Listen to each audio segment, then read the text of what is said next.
In 1960, my mom and dad moved to Seattle. They moved from Portland, Oregon.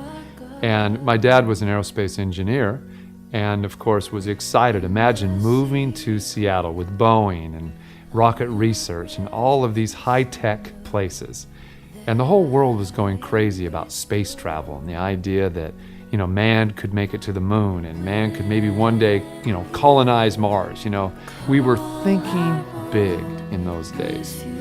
And my mom and dad moved one block away from the Seattle Center, the World's Fair, which would open in 1962. And in 1961, I was born. My dad, being much younger than me now at that time, must have just been so excited about a new life with a new family and a new career and the Space Needle going up right in front of his eyes. In fact, it was really a symbol of a city that was thinking about the future.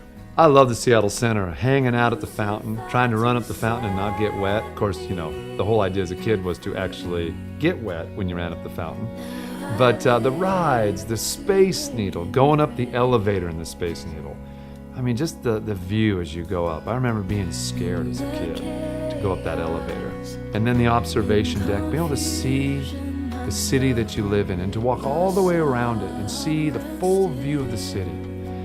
It really is all about vision. I really believe that sometimes with religion, we have a tendency to pull down people's creativity with it. And I don't think that Jesus ever had a vision of holding people back.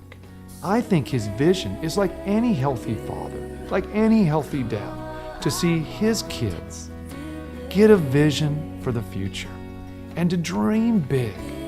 And the thing about success that's so powerful is that it puts a real demand on us. We have to go inside and look at ourselves pretty hard as we start pursuing success.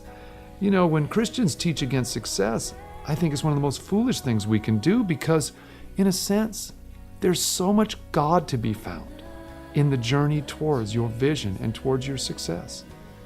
I mean, you really discover who you are when you're under the gun, when you're under the pressure, when you're trying to get to that next level.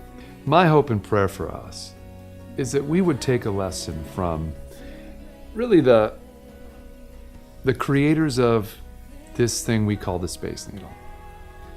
It's still serving this city 45 years later. It serves us as a reminder that we should be looking up, that we should be dreamers, that in the city of Seattle, we're creative, that the sky truly is the limit. I grew up in that culture. And I think Christianity, it has the ability to inspire people, to really look up, to really see their potential, to really live a life bigger than they could ever imagine. And I think that's the type of Christianity that I want to see. I want to see a Christianity that doesn't put people down in the name of holiness or being more godly. I want to see a Christianity that lifts people up. Because I really believe that if people are encouraged and inspired to dream, that ultimately it will cause them to look to God for help.